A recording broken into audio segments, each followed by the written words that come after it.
자, 그러면 설명란에 필수적으로 적어야 할 게 크게 세 가지가 있는데, 첫 번째는 요소에 대한 정의예요. 요소에 대한 정의.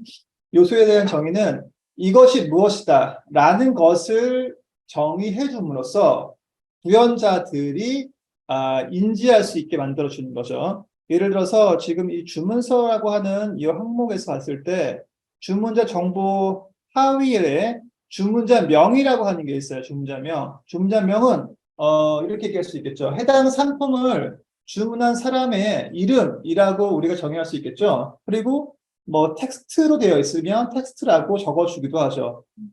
이렇게 이것에 대한 명확한 요소에 대한 정의가 누락된 경우가 많아요. 그래서 이것을 한번 적어준다.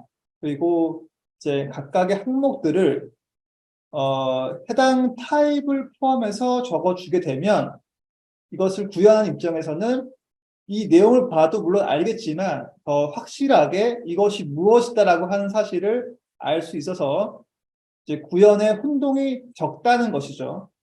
저 같은 경우에 이렇게 항목을 같이 넣어주는 편인데 주문자명 써있죠. 연락처 써있는 편인데 만약에 항목을 나는 좀 안 쓰고 싶어 이렇게 설계를 할 수도 있을 텐데 이렇게 했을 때 특히나 이게 요소가 무엇이라고 하는 정의가 없으면 잘못 구현이 되는 경우도 되게 많아요.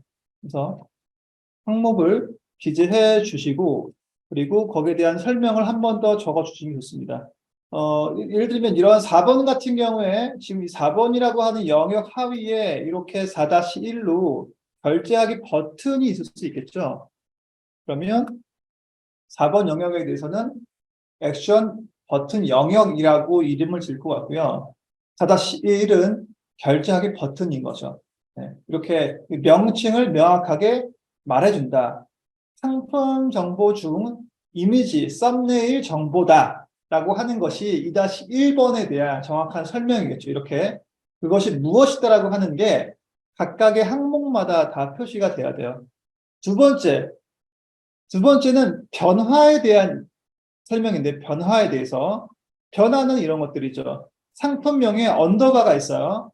상품명을 클릭했을 때 해당 상품 상세 정보를 호출해 와 이런 의미죠. 이렇게 변화가 생기는 것들에 대해서는 함께 기재를 해줘야 됩니다. 이럴 수 있겠죠. 결제를 할 건데 간편 결제가 기본 값이에요. 근데 내가 무통장이나 실시간 계좌 이체를 하고 싶으면 선택 시 어떻게 돼야 된다라고 하는 설명이 필요한 거잖아요. 거기에 대한 설명이 변화에 대한 설명이죠. 그래서 이러한 링크를 제공하거나 아니면 이런 인터랙션이 있거나 아니면 이런 버튼 같은 경우에도 선택 시 뭐 어떠한 피드백을 보내줘 또는 선택 시 어디를 이동해 이런 것들이 모두 변화에 대한 설명인데 이것들이 우리가 놓치지 말아야 될 두 번째 설명을 해야 될 요소입니다. 피드백인데요. 피드백은 사용자한테 적절한 어떤 반응을 보여줘서 그들이 이것을 잘 이해할 수 있게 해주는 건데 예를 들어서 결제하기 눌렀어요. 그러면은 뭐 정말 결제하겠습니까? 라고 물을 수도 있고요. 아니면 결제 옵션이 선택되지 않았습니다 라고 하는 옵션도 있을 것 같고 혹은 뭐 한 번 더 확인해 주세요라고 하는 어떤 안내 메시지가 발생할 수도 있다는 거죠. 또는 이 상품이 현재 어, 품절이에요. 품절이면은 품절 상품이기 때문에 뭐 주문할 수 없습니다. 이것도 피드백인 건데 이러한 피드백에 대한 정의가 함께 이루어져야 한다는 거죠. 그리고 이것이 세 번째로 기록을 해야 될 사항입니다. 이게 무엇이다 라고 하는 화면의 요소에 대한 정의. 두 번째는 변화가 발생했을 때 변화에 대한 정의. 세 번째, 피드백이 필요할 때 피드백에 대한 정의. 이 세 가지만 잘 지키시면 적어도 7개의 직군 중에서 6개 이상의 직군들에게 필요한 정보는 다 제공해 줄 수 있어요. 좀 상세하게 말씀을 드리면